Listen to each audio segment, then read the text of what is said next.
एक समय की बात है, माधवपुर नाम के गांव में एक मेहनती किसान मोहन और उसकी पत्नी रूपा रहा करते थे। उनके पास 2 बैल छोटू और गोलू और एक गाय थी जिसका नाम मोती था। मोहन रोज सुबह दोनों बैलों को लेकर खेतों में काम करने ले जाता था और रूपा गाय का दूध केन में भरकर आसपास के गांव में बेचा करती थी।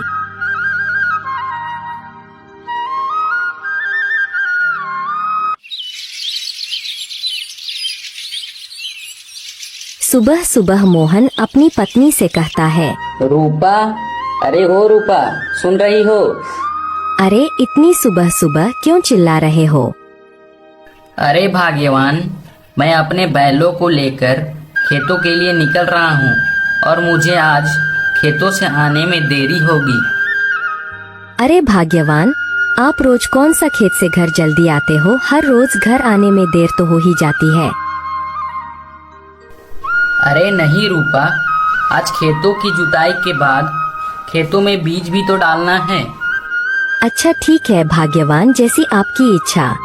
यह कहकर मोहन अपने दोनों बैलों को लेकर अपने खेतों की तरफ निकल पड़ता है।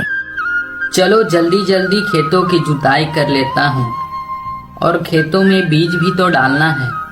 यह कहकर मोहन अपने दोनों बैलों की मदद से खेतों की जुताई करना शुरू कर देता है।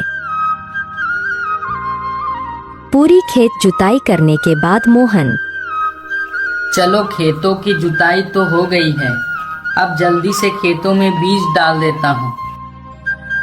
यह कहकर मोहन खेतों में जल्दी जल्दी बीज डालना शुरू कर देता है। चलो आज का खेत का काम तो खत्म हुआ, मेरे बैलों को भूख भी लगी होगी, जल्दी से घर जाकर इन्हें चारा डालूंगा। यह कहकर मोहन अपने खेत से घर की ओर चल पड़ता है। मोहन घर जाकर सबसे पहले अपने बैलों के लिए चारा डालता है। रूपा, अरे ओ रूपा, सुन रही हो? भाग्यवान, आज आपने खेत से आने में बहुत देर कर दी। घर का सारा काम बिखरा पड़ा है और मुझे गाय का दूध देने पास के गांव में भी जाना है। भाग्यवान, खेतों से आने में देर तो हो ही जाती है, मैं घर का सारा काम कर देता हूँ, तुम दूध लेकर जल्दी से दे आना। यह कहकर रूपा पास के गांव में गाय का दूध लेकर दूध देने के लिए निकल पड़ती है।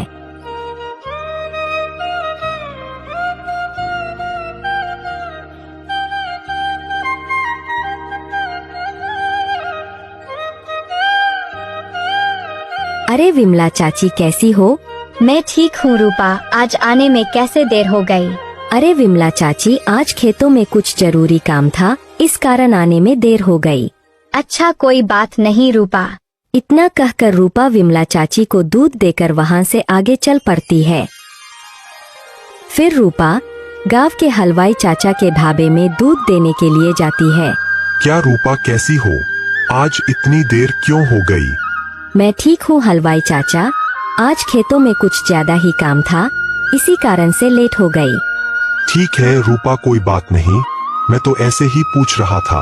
इतना कहकर रूपा हलवाई चाचा को दूध देकर अपने घर की ओर निकल पड़ती है।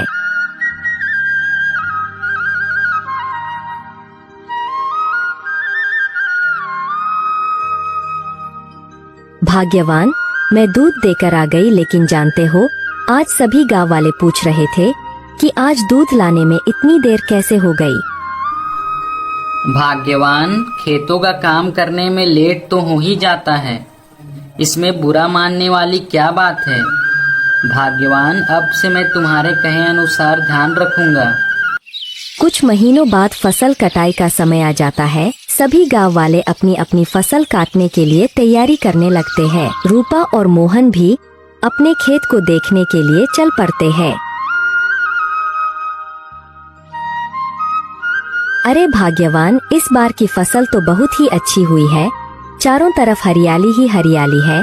जानते हो भाग्यवान, हमारे खेतों को देखकर तो घर जाने की इच्छा ही नहीं हो रही है।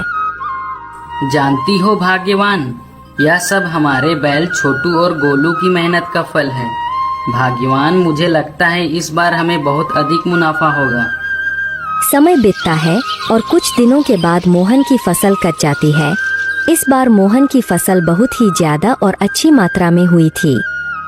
चलो इस बार की फसल बहुत ही अच्छी हुई है, समय रहते मैं इसे बाजार में बेच आता हूँ। ऐसा कहकर मोहन अपनी बैलगाड़ी में फसल की बोरी लादकर बाजार की ओर चल पड़ता है।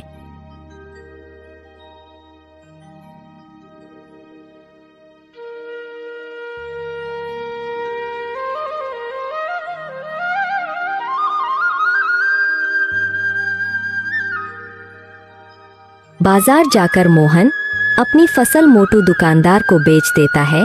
बदले में मोहन को अच्छे दाम मिलते हैं। भाग्यवान, मैं फसल बेचकर आ गया। जानती हो भाग्यवान, इस बार बहुत ज्यादा मुनाफा हुआ है। यह तो बहुत खुशी की बात है भाग्यवान। मुझे लगता है कि हमारी किस्मत बदलने वाली है।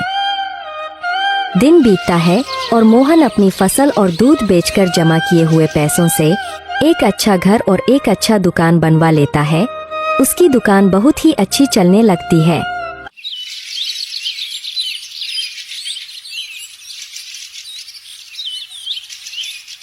भाग्यवान, मैं अपनी दुकान के लिए निकल रहा हूँ। ठीक है भाग्यवान, लेकिन लौटते समय हमारे बैलों के लिए चारा लाना मत भूलना। ठीक है भाग्यवान, मैं अपने बैलों के लिए चारा लाना नहीं भूलूंगा। यह कहकर मोहन अपनी दुकान की ओर निकल पड़ता है।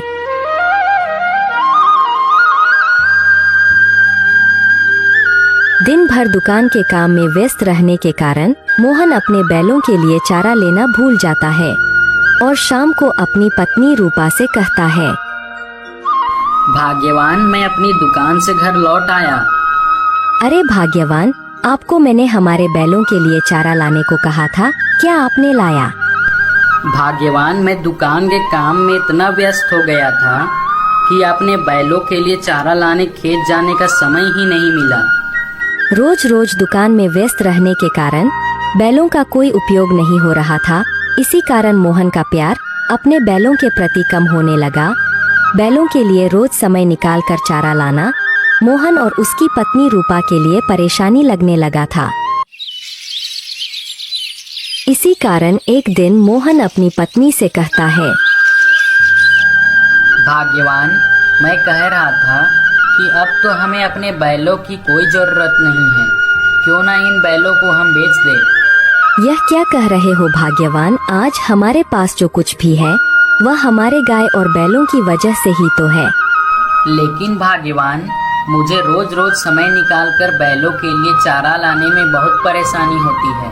रूपा कुछ देर अपने मन में सोचती है कि शायद भाग्यवान सही कह रहे हैं, हमें अपनी गाय और बैलों को बेच देना चाहिए।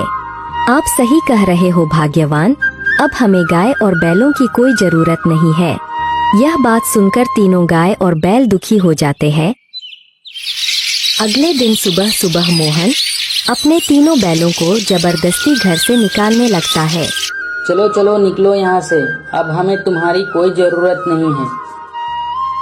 तीनों बैल दुखी हो जाते हैं और थोड़ी दूर जाने के बाद गोलू मोती से कहता है, देख रही हो ना मोती, इतने दिनों हमने अपने मालिक का साथ कभी नहीं छोड़ा और आज जब मालिक के पास सारा कुछ हो गया तो मालिक ने हमें घर से निकाल दिया। हाँ गोलू भैया, हमने साथ कभी नहीं छोड़ा, लेकिन भी मालिक ने हमें घर से निकाल दिया। तुम सही कह रहे हो गोलू, आजकल के लोग बहुत ही स्वार्थी होते हैं, बस अपने काम के लिए इस्तेमाल करते हैं, फिर समय आने पर साथ छोड़ देते हैं।